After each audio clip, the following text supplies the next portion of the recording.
एक सिंध जवां एक सकाफत जवां नारो सदा जिए सिंध हणा जिए सिंध जवां। अवामी न्यूज़ HD चैनल जे पारां एक सिंध एक सकाफत जे नाम सां अचो खेत खेड़ियूं अचो सोन मेड़ियूं सिंधाबाद मारू खुशहाल एक सिंध एक सकाफत।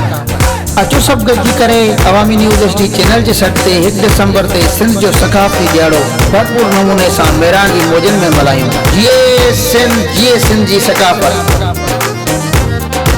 नाज़रीन, अवामी न्यूज़ में खबरन जो सिलसिलो जारी है। वक्त से तक खिपरो का खबर दींदा हलूं तो खिपरो में अवामी न्यूज़ पारा एक सिंध एक सकाफत के दिनल कौमी काज की समूरे सिंध में अवामी न्यूज़ के भरपूर मोट मिली रही है। कौमी काज के मौके पर सिंध मुर्की पई है, सिंध सकाफती रंग से रंगजी वही है। हर तरफ सिंध की नारन की गूंज है। खिपरो में अवामी न्यूज़ के हेड ऑफिस में खिपरो SHO गुलजार मरी, ईगल स्क्वाड, इमाम बख्श गजू, वडो मुंशी अली अकबर जट, समाजी अगवान मोहम्मद अली चौधरी पारा अवामी न्यूज़ ऑफिस स्टूडियो जो दौरो किया। इन्होंने अवामी न्यूज़ की सकाफती स्टूडियो की साराह कई। अवामी न्यूज़ के चेयरमैन अब्दुल रज़ाक राजपूत जा थोड़ा मञा जे सिंध की सकाफत के झरझंग में उजागर किया है। उस्ताद फौजदार अवामी न्यूज़ स्टूडियो में अज सकाफती कचहरी वरी में असां मेहमान दोस्त आयल आहिनि।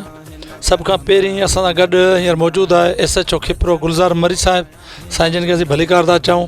हुन सां गॾु आहे खिपरे जो समाजी वर्कर उस्ताद तलीमदार चौधरी मोहम्मद अली राजपूत, साईं खे भलीकार था चऊं। हुन सां गॾु आहे ईगल स्क्वाड खिपरो जो इंचार्ज आहे रसूल बख्श गजू साहब, साईं खे भलीकार था चऊं। उन सां गॾु असांजो दोस्त आहे समाजी वर्कर आहे मोहम्मद दर्श, उनखे भलीकार था चऊं। डायरेक्टर अवामी न्यूज़ साईं अब्दुल रज़ाक राजपूत भी असां अॼु गॾु आहे सकाफ़ती दिहाड़े जे हवाले सां। हीअ जेका महिनत आहे उनजी आहे, उनखे भलीकार था चऊं। ऐं खिपरो थाणे जो वॾो मुंशी अकबर जट, उनखे असीं भलीकार था चऊं। सभ खां पहिरीं अॼोके ॾींहं जे ऐं सभिनी क़ौम वारनि खे, सिंधी मीडिया के ऐं सिंध जे माण्हुनि खे सकाफ़ती क़ौमी ईद जो ॾियारो आहे मुबारकबाद चऊं था। ऐं उन हवाले सां असीं वीचार बि पुछंदासीं।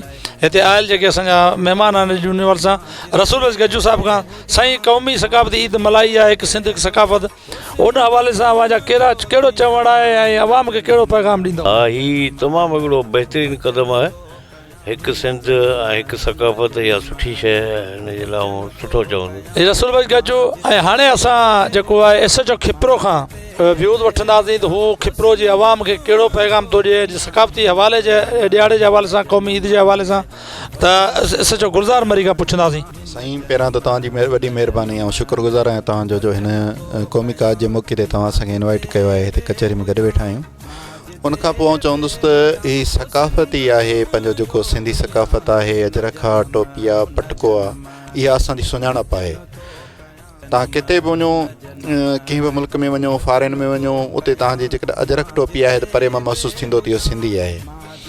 ऐं उहे क़ौमूं ज़िंदा रहनि थियूं जेको पंहिंजे सकाफ़त खे यादि रखनि थियूं। अवामी न्यूज़ चैनल वारनि जो प्रोग्राम ऐं असां त ॾिसंदा रहिया आहियूं, जेको तव्हां सकाफ़त जे हवाले सां प्रोग्राम कयो था पिया, तव्हां तमामु जस लहणो इन मामले में। ऐं मुबारकबाद ॾियां थो तव्हांखे, अवामी आवाज़ वारनि, अवामी न्यूज़ वारनि जे सॼे हिन पैनल खे, जंहिं हिकिड़ो सुठो हिकिड़ो प्रोग्राम कयो, हिन खे क़ौमी काज खे उजागर कयो ऐं हिन बारे में हिकिड़ी आवाम नास खे जेको हिकिड़ो ॼाण फ़राहम कई। ऐं उन खां पोइ जेको अहिड़ो स्टूडियो तव्हां तयारु कयो आहे सिंधी सकाफ़त जे हवाले सां, हीअ तमामु माना साराह जोॻो आहे। ऐं सिंधी क़ौम जे हिन ख़ुशी जी काज में असां सिंध पुलिस बि सिंधी क़ौम सां गॾु आहियूं। ऐं असांखे अॼु ॾाढी ईद वांगुरु ख़ुशी महसूसु थी रही आहे त अॼु असांजो सिंधी सकाफ़त जो ॾींहुं हिकु सिंध हिकु सकाफ़त मल्हायो पियो वञे। त सिंध जी इहा सकाफ़त आहे त ॿ माण्हू ठही बि वञनि पाण में, हिक ॿिए खे माफ़ु करणु, मोहबत ॾियणु, उनखां अलावा ॿिया बि पैगाम आहिनि। इन हवाले सां खिपरो जी आवाम खे बतौर SHO तव्हां कहिड़ो पैगाम ॾियणु चाहींदव त उन्हनि खे अवां पुलिस सां कहिड़ो ताउन करणु खपे ऐं उन्हनि खे कहिड़े शयुनि खां परहेज़ करणु खपे? पहिरीं ॻाल्हि त हीअ असांजो खिपरे वारो इलाइक़ो पुरअमन इलाइक़ो आहे। हितां जा माण्हू ॾाढा मोहबती ऐं महिमान नवाज़ माण्हू आहिनि। उनखां पोइ आउं खिपरे जे आवाम खे इहो रिक्वेस्ट कंदुसि त जेके बि समाजी बुरायूं आहिनि उन्हनि जे ख़िलाफ़ु असांजा मदद कनि, असांखे उनजी इंफॉर्मेशन ॾियनि, असां उनजे ख़िलाफ़ु कार्रवाइयूं कंदासीं। ऐं जहिड़नि झटनि खां परे रहनि, मंशियात जेको आहे उहो इंसान जी नसलनि खे तबाह करे थी, उन खां परे रहनि। ऐं उन बारे में या जेके बि क्राइम आहिनि, जेको बि सिस्टम आहे, जेको बि बुराई आहे, उन ख़िलाफ़ु असांखे उन निशानदेही कनि, असां उन जे ख़िलाफ़ु एक्शन वठंदासीं। ऐं इन में आवाम जी मदद जी असांखे ज़रूरत बि आहे। ऐं जेको असांखे मदद कंदो इन मसइले में असां हुनजा नाला बि राज़ में रखंदासीं ऐं उन्हनि जा असां थोराईंदा रहंदासीं। ऐं अॼु को ॾींहुं सकाफ़त वारो ॾींहुं हिकु सिंध हिकु सकाफ़त वारो ॾींहुं असांखे इन शइ जो पैगाम ॾिए थो त पाण में एको ऐं ॿधी रखूं, पाण में मोहबत रखूं, वेछा विसारे पाण में भाईचारे खे जेको आहे अहलियत ॾियूं ऐं जेके नफ़रतूं आहिनि, जेके नाराज़गियूं आहिनि, उहे ख़तमु करे हिकिड़ो मोहबत ऐं प्यार वारो रिश्तो क़ाइमु कयो वञे। अॼु ॾाढी ख़ुशी आहे जो अवामी न्यूज़ जे हवाले सां ऐं इन पैनल तां ऐं हिकिड़ो पंहिंजी ख़ुशी जो इज़हार करणु चाहियां थो। अॼु एकता डे जे हवाले सां अॼु गॾु थियण ते महसूसु थिए थो त असीं सभु हिकु आहियूं ऐं असांजी ख़्वाहिश आहे, असांजी दुआ आहे त डेली रोज़ाना जे हवाले सां ही एकता डे थिए त सभु असीं गॾु हुजूं हर मामलात में, समाजी, इख़लाक़ी, असांजे शहरी जे हवाले सां बि इहो शइ आहे त असां हिकु थी हिकु सिस्टम सां हलूं त जीअं हिक ॿिए जी मदद करे सघूं।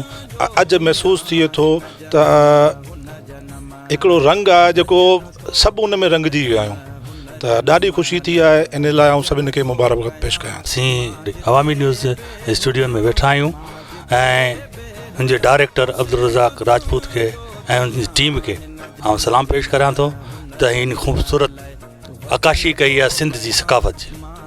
अजरक, टोपी ऐं हिकु सिंध हिकु सकाफ़त।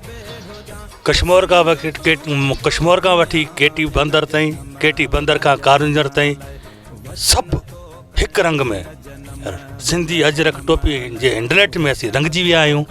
ज़ात पात नसल हिन खां पाक थी सभु हिकिड़ी ज़ंजीर में जकड़ी ऐं मोहबत जो इज़हार ईद जे ॾियारे तौर ते ख़ुशी मनायो पिया ऐं मनाईंदा रहंदासीं। दुख बि आहिनि, सुख बि आहिनि, पर हिन मौक़े ते बि असां ही ख़ुशी जो इज़हार था करूं त अॼु हिकु सिंध हिकु थी वई आहे, सकाफ़त हिकु आहे। पुरमन मोहबत, मुंहिंजो पैगाम अमन, मोहबत ऐं शांती हीअ असांजो पैगाम आहे। सभु हिकिड़े नफ़रतूं ख़तमु थियणु खपनि। जेके बि दिलि में आहिनि, बुरायूं आहिनि, जेके बि आहिनि इंसान में कोताहियूं आहिनि, ख़तमु करे हिकु सिंध हिकु सकाफ़त। अॼु 1 डिसंबर जेको एकता जो ॾियारो आहे, असांखे बहितरीनु ॾाढी ख़ुशी थी आहे। हीउ भलारो हिकु ॾींहुं आहे जंहिं ते असां सभु सिंधी गॾिजी हिन जी सुठी माना गॾिजी असीं भरपूर नमूने सां ख़ुशी सां मल्हायूं था, जेको आउं सभिनी सिंधियुनि खे मुबारकबाद पेश करियां थो।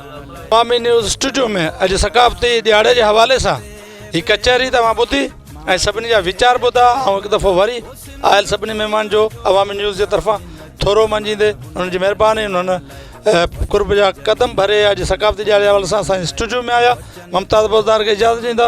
खुदा हाफ़िज़। वधीक ख़बरनि ऐं तफ़सील जे लाइ विज़िट कयो असांजी वेबसाइट awamiNewsHD.com ऐं ॾिसंदा रहो अवामी न्यूज़ HD।